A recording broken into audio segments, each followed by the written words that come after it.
Good evening to our viewers here in Guyana and online. I'm Travis Chase with the Monday, January 15 edition of the HGP Nightly News. Here's what you need to know this evening. The Alliance for Change is expressing concern over the fate of thousands of retrenched sugar workers. AFC leader Raphael Trotman says the party will continue to engage the sugar workers while noting that the government had to make tough decisions so that other sectors of the economy do not collapse. More details from Royden James. Mr. Trotman on Monday said the AFC remains concerned about the welfare of the thousands of sugar workers who were recently laid off due to the ailing state of the sugar industry. The party had managed to obtain considerable support in the sugar belt during the last general elections, and the AFC leader hinted at an obligation to continue to engage the sugar workers. Prime Minister in particular has been making frequent visits, engaging the sugar belt and the workers and the families there. In fact, all ministers is like a full court press. Minister Patterson has been working on that. Minister to my right, Ms. Cathy Hughes, Minister of Agriculture, of course. So we are very concerned, as are all Guyanese and is the entire government. And I can say to you, without fear of contradiction, that in Cabinet we have made some very strong recommendations. Mr. Trotman said that leading up to the decision to lay off the workers, the AFC had stated its position that once the workers are laid off, they should receive their severance, while systems should be put in place for them to tap into until they can find alternative employment. So far, $100 million has been set aside for the workers to tap into apart from their severance. And we continue to push to ensure that sugar workers are treated humanely, treated fairly, and treated according to contract and to the collective bargaining agreement that is in place. It is unfortunate that Gaisuco has been run down over the years, not starting in 2 years, not starting in 5, but for a long time, over a decade. And it should have been that company that should have been paying the severance. Government now has to take very scarce resources and add to Gaisuco's coffers to take up a debt that is really Gaisuco's. So many would wish to lay this squarely the feet of the APNU AFC coalition government, but this issue with Gaisuco didn't start yesterday. Also speaking on the issue was Agriculture Minister Noel Holder, who said that between 2011 to present, almost $50 billion was gifted to Gaisuco, while the entity continues to be a loss-making unit. Should the government continue to bail out the industry indefinitely, the other sectors of the economy will go under, Mr. Holder opined. So we're talking about a total of $48 billion have been expended in just bailing out the industry with no actual return. It's sort of like putting money in a bottomless hole. What the AFC government has done is rationalize it and say, this must come to an end. It must come to an end in as painless a manner as possible. And this is what we have tried to do. On the issue of severance, it is the view of Mr. Holder that the workers prefer to receive their severance in parts so that they can properly and carefully spend their monies. This, though, does not seem to reflect the mood of the sugar workers, as protests are reigning in the sugar belt over the severance package. Royden James, HGP Nightly News. Thank you, Royden. On the police blotter, a murder investigation is now on, 1 month after a Caneville man was shot during a home invasion. More details in this story. Caneville East Bank Demerara machine operator Ishwar Ramana was shot December 13 last when gunmen invaded his home just after an anniversary dinner. Saturday last, Ramana died as a result of the gunshot injury. His wife, who spoke with Nightly News but prefers her identity withheld, is calling for the gunmen to be caught. I'm pleading justice because my husband punished a whole month. He was in the hospital for a whole month fighting for his life. And yesterday we got news that we didn't expect it. This was not expected. I'm really praying that these culprits get caught because this thing getting day by day getting worse and you're fearing for your life. The incident took place at his McCaw Drive Caneville home. As his wife puts it, Ramana had just retired to bed while she was at the front of the home with a female friend awaiting a taxi. It was then that the gunmen pounced on them. And by the time I come out in front of the table, I saw two guys coming and the face tie up. And I started to squeal and I left sit down right there. And the one with the gun come in front of me and he slapped me and asked me, why are you hollering? Why are you hollering? And he slapped me. And then after the next one scrambled my friend and they went in the house. I cannot say what happened in the house because I didn't know. I wasn't in there, I was in the veranda. I know the guy was in front of me with the gun. Crime sleuths at the Grove Police Station are handling the matter. Their report states that Ramana was shot in the back during the robbery and was later rushed to the Diamond Hospital, where he was later transferred to the GPHC. He was coming out of the room. I don't know if he had anything, can't see if he had anything in his hand directly, but when he went out, after they left, they come out. After the shot, I get total blackout because I didn't hear like this gun go off or nothing. I can't recall. But when they come and they snatch my chain, I have two chains on my neck, two fine chains. They snatch it off from my neck, and they run away. They run come right the way how they come in. They run out back there, and I run in the house and I lock the door. Then I saw my husband the ground in blood, and I asked, "He get shoot?" And he said yes. There has been no arrest so far, but investigators have some leads on what is now a murder investigation. Travis Chase, HGP Nightly News. Still with the police, Acting Police Commissioner David Ramnarine is out of the country on official police business. In his absence, Crime Chief Assistant Police Commissioner Paul Williams will be holding the office of Police Commissioner until Mr. Ramnarine returns, some 4 days, we are told. This means that commanders across the police divisions will have to report directly to Mr. Paul Williams. In other news making headlines today, this Guyana Defence Force Lance Corporal has been arrested in connection with a $5.5 million armed robbery. He has since admitted to the gunpoint robbery and he named an accomplice who is also in police custody. The Guyana Police Force stated that a gun and 9 live rounds of ammunition as well as a number of items were seized from the soldier's home at Middle Road, Le Penitence, Georgetown. Police now know that the soldier was one of 2 motorcycle bandits who robbed a Kitty resident on January 11. In the courts, the man found guilty of an Agricola woman's murder back in 2008 was on Monday sentenced to 15 years in jail. Jevon Fickery reports. High Court Judge Justice James Boville Drakes sentenced 30-year-old German Savory to 15 years imprisonment after a 12-member jury unanimously found him guilty on the capital charge of murder. Savory has been on remand since 2008. Approximately 12 eyewitnesses testified during the trial, but Savory continued to plead his innocence.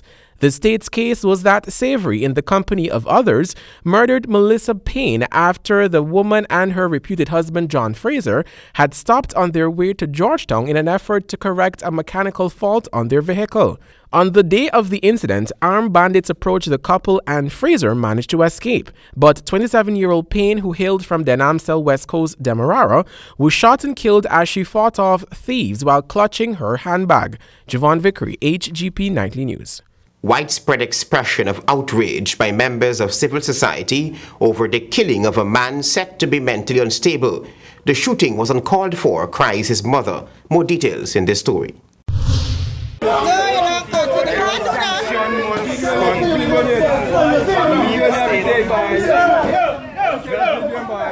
That video shows Marlon Fredericks as he is being subdued by city police last Saturday morning.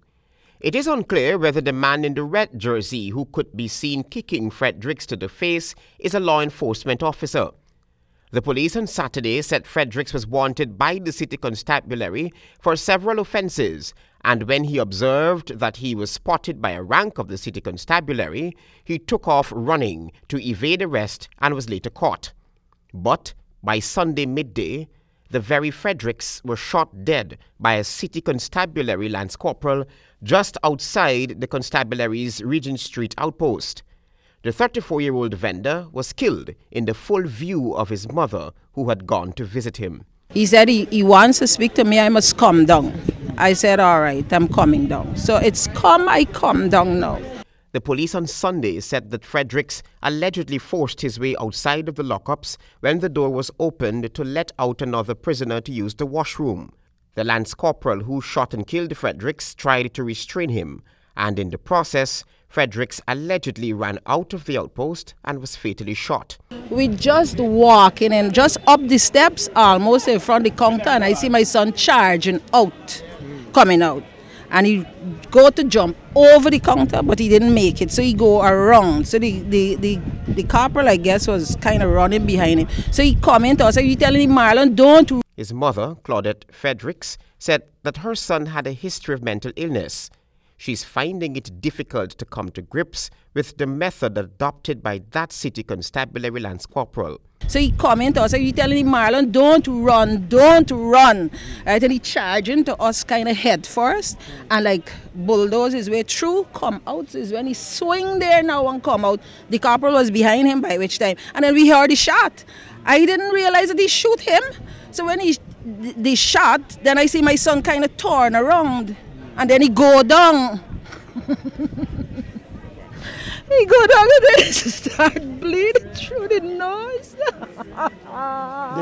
Another outraged relative of Fredericks calls it cold-blooded murder. To kill, you can't call someone mother and murder someone in front of the mother. When I say you need to be arrested and go to Harbour Tunnel, they tell me they're going to arrest me. So I tell them, charge me. Charge me. This is murder, your mother. The guy in front is murder. The lance corporal has been taken into police custody. An autopsy proved that Fredericks died as a result of complication to the lower back due to gunshot wound. Travis Chase, HGP Nightly News. Meanwhile, it is not standard operational procedure for a police rank to open fire on an unarmed person attempting to escape from custody. Town Clerk Royston King says the rank in the middle of a possible murder investigation never portrayed killer instincts. Jevon Vickery reports. The death of 34-year-old Marlon Fredericks has now left several unanswered questions as to what really transpired on the day the Starbrook Market vendor was shot and killed by a city constabulary lance corporal. According to a source within the Guyana Police Force, which also trains city police ranks, standard operational procedure outlines that when a person in custody escapes, a verbal warning is first given before a warning shot is fired. If the warning shot is ignored, the pursuing rank is then expected to discharge a shot to the leg to restrict the movement of the escapee. But this might not be the case on Sunday when Fredericks was shot by the rank at point-blank range, just about 8 feet from the border constabulary. At a press conference on Monday, Mayor of Georgetown Patricia Chase Green confirmed that the matter and the lance corporal were handed over to the police on Sunday. We've seen videos on the social media. My first question was, who was the man in red? I was so informed that he's not a member of the city constabulary, but he's a member of another force. Yesterday, I received a call that a prisoner would have escaped and was shot. I immediately went down to the border outpost. The police took over the incident, the whole scene. They're doing their investigation. On the scene, many vendors identified the lance corporal as one of the persons who was seen in a video on social media beating the late Fredericks when he was arrested on Saturday. With a gun in his hands, walking all over the streets, and no one tells him nothing, tell your story. The point is that your weapon is supposed to be concealed, because I cannot afford to walk. I'm a chef. I cannot afford to walk with a knife or cutlass or concealed. That means you have an intent.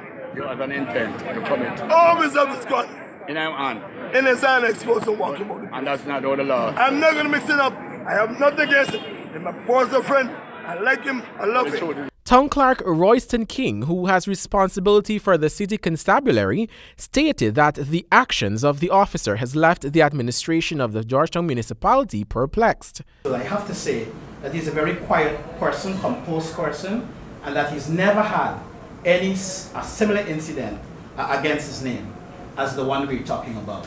So this is a constable who is particularly quiet and has not had any history of this, of any rogue or allied behavior. He is extremely quiet, and in fact we ourselves were surprised when we learned that it was the particular rank. Investigators on the case confirmed that the rank remains in police custody as statements are still being collected from eyewitnesses. Javon Vickery, HGP Nightly News. Thank you, Javon. Guyana is set to obtain more money than it could ever imagine from oil revenues. That's according to Natural Resources Minister Raphael Trotman as he whips critics of the ExxonMobil petroleum contract. The details from Rodin James. The notion that Guyana will lose trillions in revenues from oil is getting a broadside from Natural Resources Minister Raphael Trotman. Speaking at a press briefing hosted by the Alliance for Change on Monday, Mr. Trotman said it is almost nonsensical to be focusing on what Guyana is uncertain of losing rather than what the country is certain of gaining. This is a story that people need to hear, that we are going to be inheriting more money than we can begin to imagine we can ever begin to spend.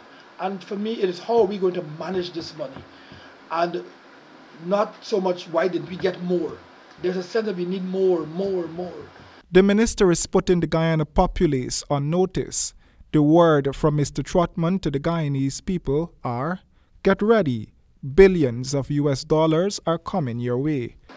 That is where it is now, and a population where it is now with less than 1 million people. Each one of us is going to be extremely wealthy in US dollars in a few years' time.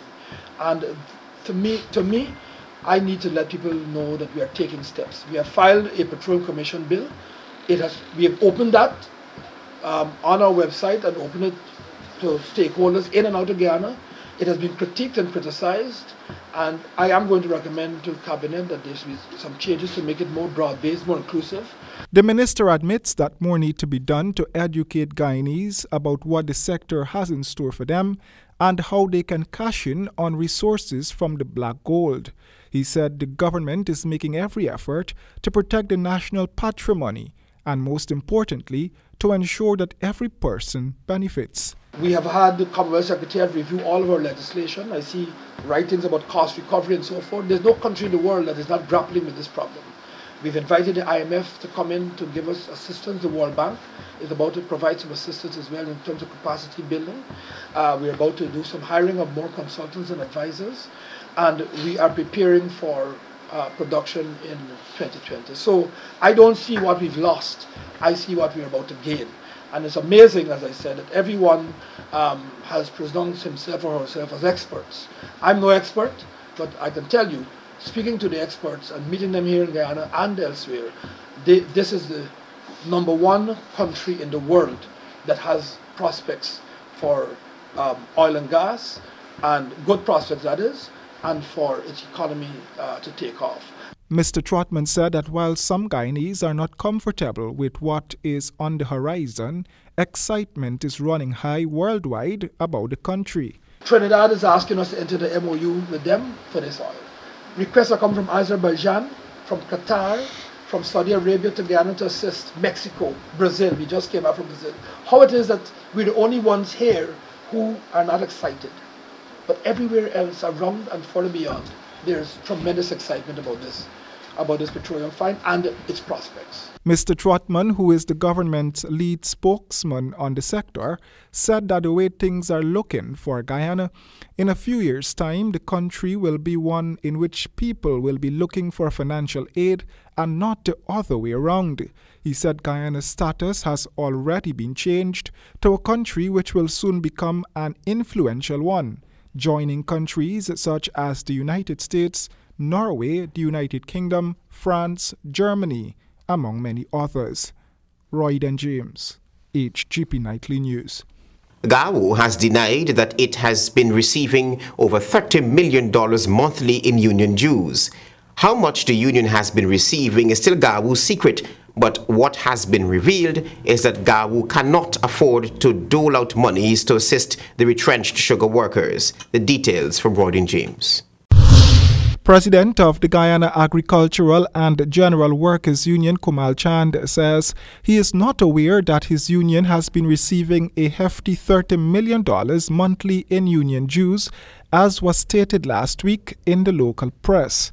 The report suggested that GAWU's coffers could assist the retrenched sugar workers, but according to Mr. Chand, the amount stated is not in tune with reality. We do not receive union dues from the members of GAU 52 weeks per year.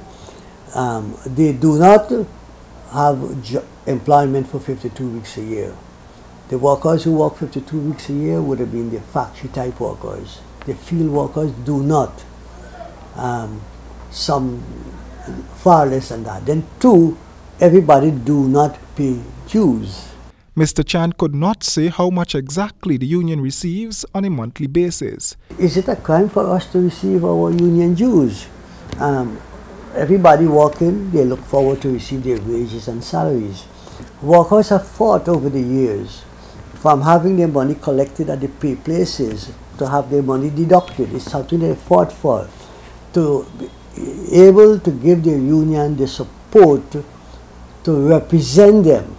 We are representing the workers all over this country, from one corner of the sugar belt to the other corner. The question persists, can GAU assist the retrenched workers with monies it has in its coffers? The point is, take 4,000 workers.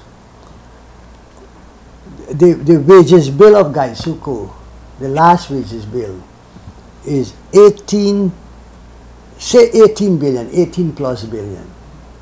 If half of the workers go and you're to maintain their standing financially, you're talking about $9 billion a year. So you tell me which union can sustain assisting workers to that level.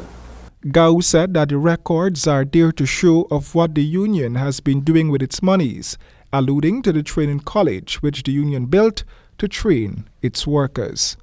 Royden James, HGP Nightly News. Following a 2-year hiatus, Guyana's Soca Monarch competition has returned, and this year the competition is expected to be fierce, with a majority of the semi-finalists participating for the first time. Kristen Macklingam reports. This competition provides an opportunity for artists and budding artists to showcase their talent and contribute to the development of Guyana's creative industry sector. That's according to Minister of Social Cohesion with responsibility for culture, youth and sport, Dr. George Norton. We've got female contestants, and quite a lot. I'm also happy to learn that we have some overseas Guyanese in the competition. Some are Guyanese by birth, others by parentage and so on. And I would be interesting to hear them and see them perform. But the fact that we have gone, we attracted competitors from overseas tells us that, the message is getting out across the diaspora. Minister Norton addressing media operatives at the launch of the Soca Monarch 2018 competition on Monday.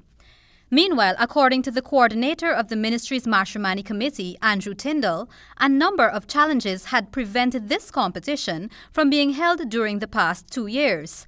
But beverage giant Anson McCall is on board for the long haul to see this competition run off in the future. Going forward, as we see it, the competition will come on in the preview of the Central Mashramani Committee. And I think you heard it from the brand manager for Paris, from Anson McCall, that they are in this for the long haul and they will be a part of the competition moving forward. And I guess there are a number of challenges which would have prevented the competition from being held over the last 2 years, but where we are here, we're happy to be reintroducing the competition, and I can tell you that the competition will be on the calendar for many years to come. Mr. Tyndall explained this year's competition saw entries from not only locals, but overseas-based Guyanese as well. He also explained more about the prizes up for grabs. First place, $1.5 million. Second place, $750,000. Third place, $500,000. Fourth place, $250,000, sorry. And the best newcomer receives the prize of $100,000. And all these prizes come along with a trophy. Additionally, the coordinator of the Mashramani Committee noted that this is another avenue in which the government is providing a platform for Guyanese to display their talents and showcase their creativity. Reporting for HGP Nightly News, I am Kristen Macklingam. Thank you, Kristen. It is the view of the Ministry of Social Cohesion that music is much more than words and beats put together. It can be used to foster national development and promote social cohesion. Here again is Kristen Macklingam. Cultural development is an integral component of the national development process for inculcating the love of the arts, moral values, and helping to build national unity. That's according to Minister of Social Cohesion Dr. George Norton, who in an exclusive interview with Nightly News underscored the importance of music to the Guyanese society. Why is music so important for us as a people? Well, you know, the thing about music is that unless probably at a funeral you don't really sing unless you're happy. And we want the nation to be happy. And, you know, the song, apart from the fact that it brings out a message, it puts you in the right frame of mind, the mode that you tend to forget the discomfort that you might be experiencing in everyday life. According to Minister Norton, music can be used to soothe minds and ease tensions in any person. And as such, music is a tool that can be used to transform any nation once governments use it in the right way. He explained that in Guyana, the one holiday which is based on celebration and music is Mashramani, an event which fosters social cohesion. You being the Minister of Social Cohesion, this is about music and creativity. How important is this for the development of our country? Well, there's no doubt about the fact that our country can only develop to its maximum potential if we have social cohesion. And this whole Mashramani celebration adds to that, makes it so much easier, and show everyone when we're all united, when we have that social cohesion among us, what we can achieve, the joy, the happiness, the togetherness, the unity, that is what it all entails. Minister Norton added that persons, regardless of their ethnicity or backgrounds, should cast aside differences and work together with each other, not only for their development, but that of their children and future generations. Reporting for HGP Nightly News, I am Kristen Macklingam. Stay with us. Your sportscast is ahead.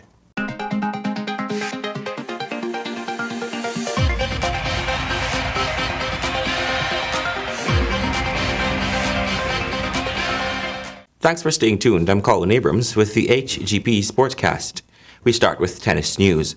Several youths were awarded over the weekend for their contribution to the sport throughout 2017, as the Guyana Tennis Association held its annual year-end awards ceremony. Here's more. The president of the association thanked the athletes and their parents for their support through 2017, which he noted was a very successful year since the association hosted the 2017 Cup of the Guyanas and won. Thank you all for the hard work you would have put in last year, 2017, to our sponsors for supporting tournaments, officials, executive members, players, parents, and coaches. All of this would not be possible. 2017 would definitely not be possible. President of the Guyana Tennis Association, Jamal Goodluck. Brian Smith, representing the National Sports Commission, assured the association that it will continue to show support as they forge ahead to further develop the sport in Guyana. He also encouraged the association to spread its wings to the hinterland areas. We'd like to challenge you in 2018 to possibly reach into the hinterland. I know facilities will be a problem, but let us see how best we can possibly partner to have some programs into the hinterland. If I can, say this, but 2018 will see much of the thrust of the National Sports Commission being towards reaching into the hinterland and deeper than the coast. So thank you very much. 22 awards were given to young and veteran tennis players who performed exceptionally in 2017. The top female player of the year was Christy Campbell, who recently completed the 2017 Trophy Stall Open tournament as the ladies' champion. Christy said hard work is the reason for her success. Well, usually I get to the gym for 6 a.m. from Monday to Friday, and then later in the afternoon from about 4 to 6 I do some tennis training and, go about other stuff. She encouraged young girls with a passion for any sport to follow their dreams and study hard, adding that they too can be successful at anything they put their minds to. Creasy said in 2018 she is expected to represent Guyana overseas and is working very hard to ensure she brings home a title. The association also released their 2018 calendar of events and encouraged more persons to become involved in the many tournaments planned for the year. Veteran Venus Williams knocked out by 20-year-old unseeded Belinda Bencic in the first round of the Australian Open tennis tournament. Here's more. Belinda Bencic, ranked 78, won 6-3, 7-5 on the opening day in Melbourne, sending Venus Williams packing from the tournament. She reached the top 10 as an 18-year-old, but a wrist injury led her to drop to 318 in rankings in November. Bencic has now won 16 tours in a row and 28 of her last 31 as she races back up the rankings. Bencic had lost to Williams 4 times in the past, forcing her to change tactics. The match had been widely viewed as the pick of the first round draw. With Bencic's low ranking, there was no indication of the threat she posed to the 5th seed and 7-time Grand Slam champion Williams. With defending champion Serena Williams absent following the birth of her first child, it is only the 3rd time in 20 years that neither Williams sisters has reached the second round at the Grand Slam. We turn our attention to cricket. West Indies under-19 were trounced by the New Zealand under-19 last Saturday on the first day of the ICC under-19 World Cup in New Zealand. Stanford Howard has more. New Zealand under-19 elected to field first, and the Windies' opening pair of Keegan Simmons, 92, not out, and Kilman Miller, 78, put their best foot forward to build a 123 runs opening partnership. After the partnership was broken by Jacoba Bulka, the scorecard of the remainder of the batting lineup looked like a tally sheet, except for Alec Antes, who mustered 26. The Caribbean boys mustered 233 for 8 from their allotted 50 overs. The Kiwis under-19 reply started a bit shaky when Ronaldo Ali Mohammed took the first victim for his side, with the Kiwis having 46 runs on the board. It was opener Jacob Buller, 83, and Finn Allen, 115, who steered the Kiwis on the 19 home in the 40th over, with 8 wickets to spare. Reporting for the HGP Sportscast, I'm Stanford Howard. Thank you, Stanford. The Milwaukee Bucks couldn't stand the heat as the Miami Heats, with their 2nd consecutive win, puts them just a game back of 3rd place of Cavaliers. Stanford has more. In Sunday night NBA action between the Miami Heat and the Milwaukee Bucks, the Bucks outshot the Heat in the thinnest of margins to end the first quarter 23-21. In the second, Miami were on the tail of the Bucks, with both teams scoring 20 points apiece to end the first half 43-41. Hassan Whiteside helped spark the third quarter offense outburst in which the Heat outscored the Bucks 30-16 with 9 of his 15 points. Trailing 48-46 with 7 minutes and 33 seconds left in the third quarter, the Heat used a 14-nail run to take the lead for good, as Gorgon Darrick scored 11 of his 25 points in the fourth quarter. Darrick hit 3 of his 4 3-pointers in the final period, 97-79. The Heat now pull 1 game closer to Cleveland's Cavaliers for 3rd place in the Eastern Conference standings. Reporting for the AGP Sportscast, I'm Stanford Howard. Thank you, Stanford, and that has brought us to the end of this edition of the HGP Sportscast. Before we go, remember, adversity causes some men to break and others to break records. Goodbye. Vendor arrested by city police on Saturday, shot dead on Sunday in the presence of his mom by city police.